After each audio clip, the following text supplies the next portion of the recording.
अध्याय 9। परिट को मिला वरदान। श्री गणेशाय नमः। एक दिन नामधारी ने विनम्रतापूर्वक सिद्ध योगी से पूछा, हे मुनिवर, जब श्रीपाद श्री वल्लभ कुरुपुर में निवास कर रहे थे तब क्या उन्होंने वहां भी कुछ चमत्कारिक लीलाएं की? सिद्ध योगी प्रसन्न होकर बोले, वत्स, श्रीपाद श्री वल्लभ स्वयं भगवान दत्तात्रेय के अवतार हैं। उनका प्रत्येक कर्म, प्रत्येक स्पर्श और प्रत्येक वचन भक्तों के लिए कल्याणकारी और जीवन परिवर्तनकारी था। कुरुपुर में उन्होंने न केवल भक्तों को दीक्षा दी बल्कि ऐसे गुप्त लीलाएं की जो आज भी श्रद्धालुओं के जीवन में आश्चर्य और आस्था का संचार करती हैं। सिद्ध ने आगे कहा, कुरवपुर ग्राम में प्रतिदिन प्रभात काल में श्री गुरु श्रीपाद नदी स्नान हेतु जाते थे। वे लोकाचार का पालन करते हुए विधिपूर्वक संध्या वंदन, जप तप और पूजा में लीन रहते थे। उसी गांव में एक परिट धोबी रहता था। वह अत्यंत साधारण परंतु सरल और श्रद्धालु हृदय वाला मनुष्य था। जब भी वह श्री गुरु को मार्ग में देखता, वह हाथ में पड़ा हुआ कार्य तुरंत छोड़कर साष्टांग दंडवत करता। उसका यह विनम्र भाव देखकर श्री गुरु अत्यंत प्रसन्न होते।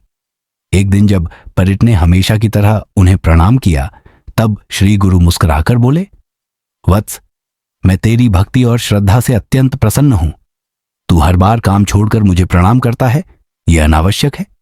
तू परिश्रम करता है, शरीर थकता है, भाव ही पर्याप्त है। तेरी यही सहज भक्ति मेरे लिए सर्वोच्च पूजा है। यह सुनकर परिट का हृदय आनंद से भर गया। उसने संसार की चिंता त्याग दी और मठ की सेवा में लग गया। वह नित्य श्री गुरु के मठ को झाड़ता, स्वच्छता करता और मठ की सेवा को अपना धर्म मानकर उसे पूर्ण श्रद्धा से निभाता। एक दिन वैशाख मास में एक अद्भुत दृश्य उसके नेत्रों के सामने उपस्थित हुआ। पास की नदी पर एक यवन मुसलमान राजा अपनी रानियों और सेवकों के साथ नौका विहार के लिए आया। नौका सुसज्जित थी। रानियां आभूषणों से लदी हुई, सुगंधित पुष्प वस्त्रों से सजी थीं।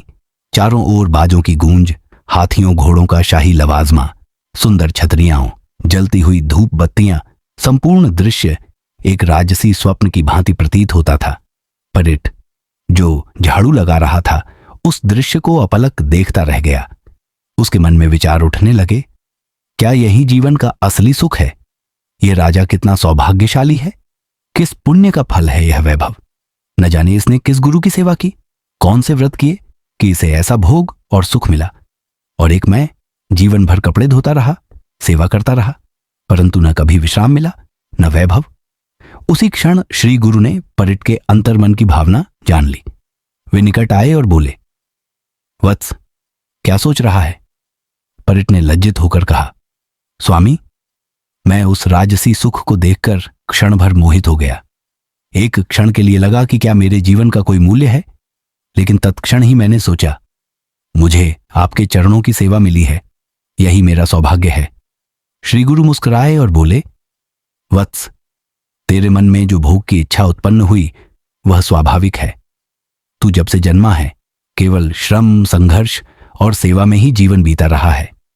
तूने सुख का स्वाद ही नहीं चखा। यदि मन में कोई भी इच्छा शेष रह जाए तो मोक्ष में बाधा उत्पन्न होती है।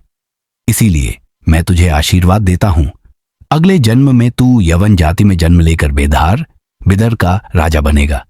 तू सारे भोग, ऐश्वर्य, सम्मान और राजवैभव को भोगेगा।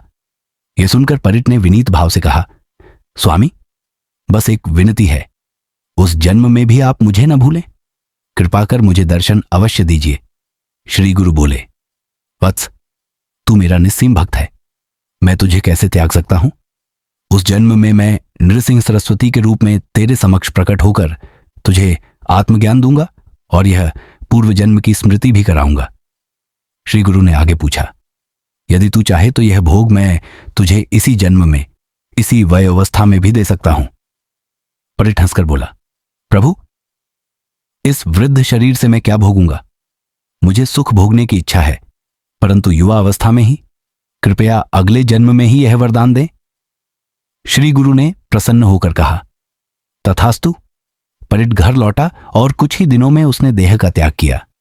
कालांतर में वह बेदार के राजवंश में जन्मा और जैसा श्री गुरु ने वचन दिया था उसी जन्म में नृसिंह सरस्वती रूप में उन्होंने उससे भेंट की और उसे आत्मज्ञान प्रदान किया। यह कथा मैं तुझे आगे विस्तार से सुनाऊंगा।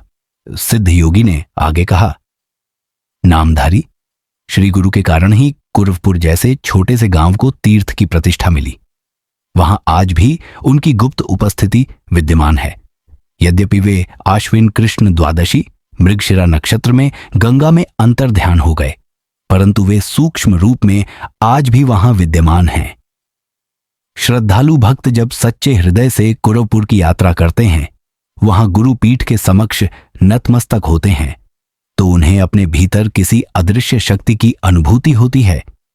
आज भी वहां चमत्कार होते हैं, संकट टलते हैं, इच्छाएं पूर्ण होती हैं, और यह सब संभव होता है केवल श्री गुरु दत्तात्रेय की कृपा से।